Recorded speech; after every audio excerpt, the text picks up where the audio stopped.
Right. I was asked to speak a few weeks ago about at the Peace Rally, and I spoke at the first International Day of Peace Rally, I guess 2 years ago, was it? Anyway, in that time I've tried to think about what it means to be working for peace and what that structure looks like and how that affects us in our day-to-day lives. And I came to some conclusions, so I'm going to share kind of what my journey was to come to the idea of what peace feels like and how peace looks and how the function of peace is a function of society and not a function of the individual. So bear with me, this might be a little bit longer than the other speakers, if that's okay with you. Yes. You're good, okay, all right. So I guess the first thing we should do is we should acknowledge the land that we're sitting on. We're sitting on Narragansett, Eastern Niantic, Nipmuc, Poconoet tribal land. All of this land was taken through ruthless, non-stop, and ongoing violence.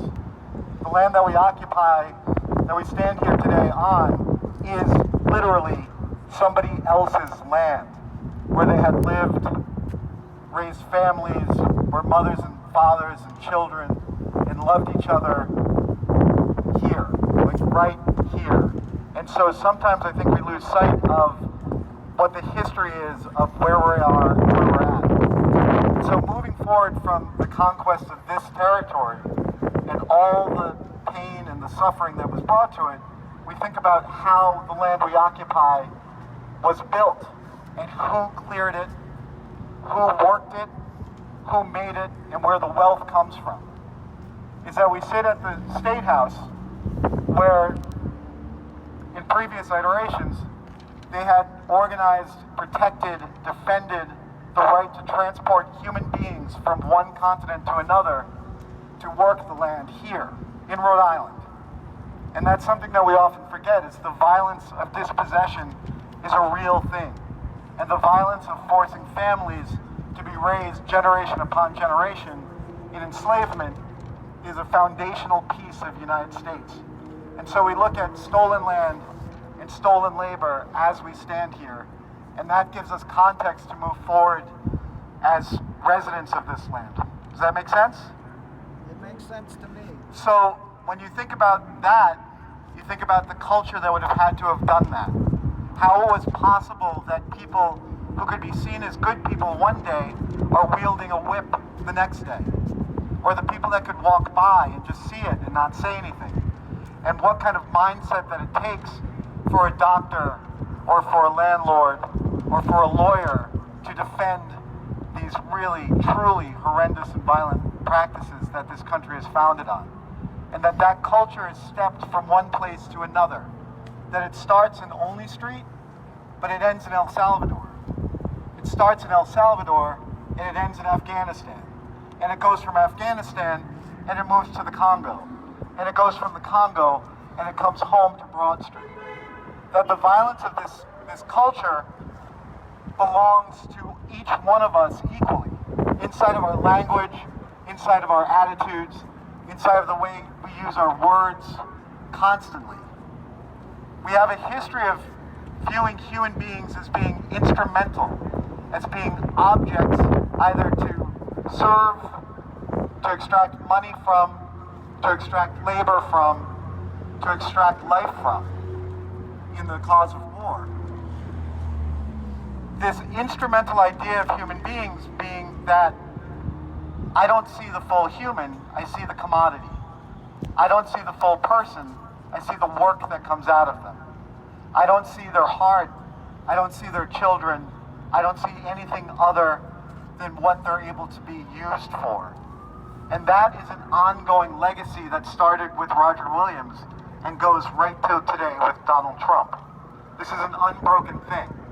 I know our tendency today is to be able to focus on one specific politician who occupies the White House, but we have to ask, what are the structures that put that person in place? What was the violence, what was the war, and what was the bloodshed that led us to get to this conclusion? Donald Trump is just a current manifestation of this. I grew up in fear of nuclear war, like almost everybody here. But I also grew up in a country that never not knew war. This country has never gone a day without waging war against a people or another country. There's never been a moment where we have known peace. And because of that, that means we don't know peace. We don't know what it looks like. We don't know what it feels like. We don't know what the structure of peace is.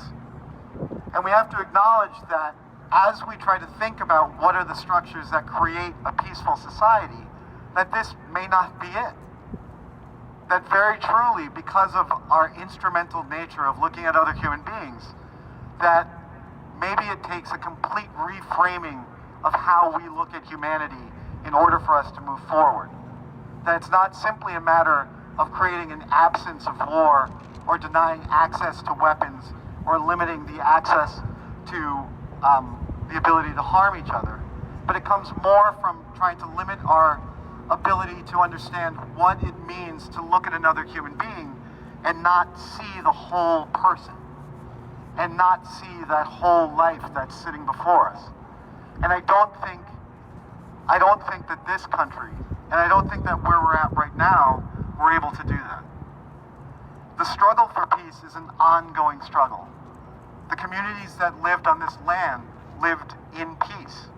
The communities that lived in Benin before they were ripped out of their homelands knew peace. But then they were brought to a land where that was going to be denied. This idea of settlerism and occupation is fundamental and foundational to the United States. And it's a core mindset in how we view human beings. And so I'm asking on this International Day of Peace that we look at those structures. That yes, we support bans on nuclear weapons,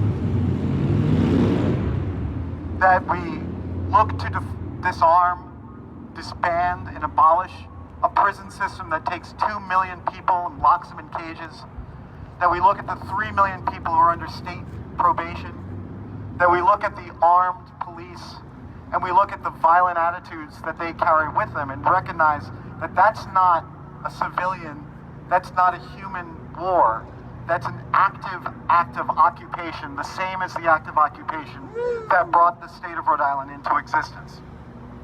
Each part of this is part of another part. That you cannot look at one narrow aspect and not see the total picture.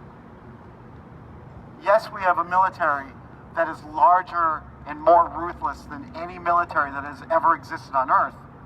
We have the ability to wipe out the entire planet many times over, if we so choose.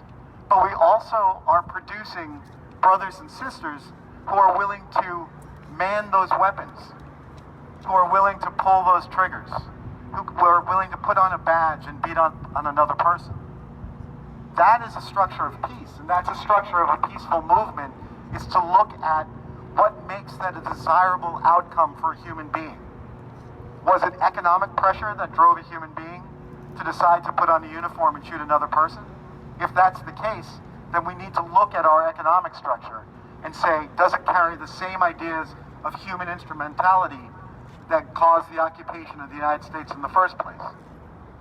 We have to look at what makes a policeman think that joining the force is a desirable outcome for that individual.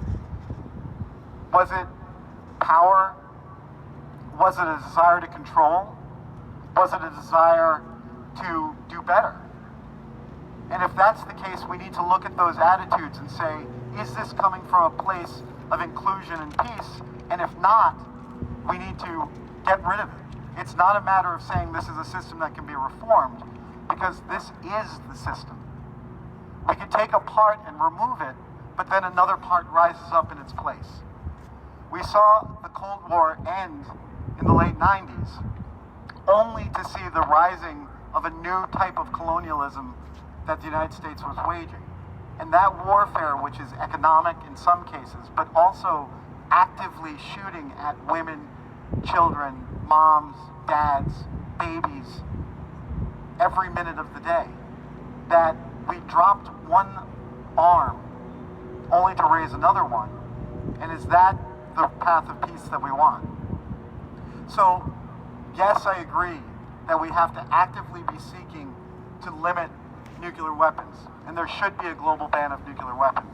But there also needs to be a limit on who is willing to pull those triggers, and how we teach our children, and how we speak to each other, and what language we use, and say, are we talking about people as objects, as collateral damage, as another thing, and not the full human being?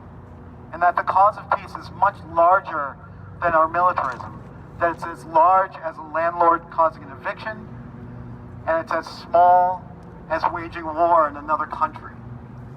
That doesn't affect us directly. So, thinking about the International Day of Peace makes me think to what the cause of separating one set of human beings as objects and another set as actors, and see if we're participating in a system that does that. Are we a landlord? Do we see that tenant as just a rent check? Are we an employer trying to seek a way to extract more labor from that person?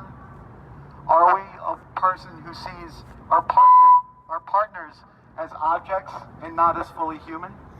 Because if that's the case, then the path to peace is not clear.